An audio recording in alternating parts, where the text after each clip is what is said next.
দেখেন এই গাছটা একদম নয়া পড়ছে, এই যে মানে জড়িতে কয়েক বছর আগে এটারে কাজ করে ফালিয়ে দিছে, তারপরেও দেখেন কি পরিমাণ কাঁঠাল এই যে এটার মধ্যে আসছে। দেখেন এই যে উপরে নিচে সব জায়গায় ওই যে কাঁঠাল দেখেন,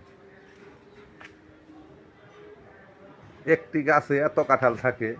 এই দেখেন গাছটা বুঝাই, ওই যে এটা আমার এই যে স্বাস্থ্য ভাইয়ের গাছ, কি পরিমাণে কাঁঠাল আসছে দেখেন, দেখার মতন।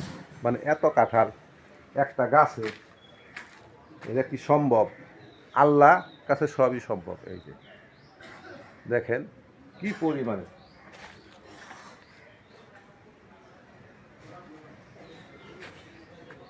এই গাছটার মধ্যে দেখেন কাঁঠালের অভাব নাই। ছোট্ট একটি গাছ, আমি ফাঁকি দিকে দেখাইতেছি। এই যে দেখেন, ফোন দিবেন না? ফোন দিবেন না? হ্যাঁ, ফোন দিবেন কি?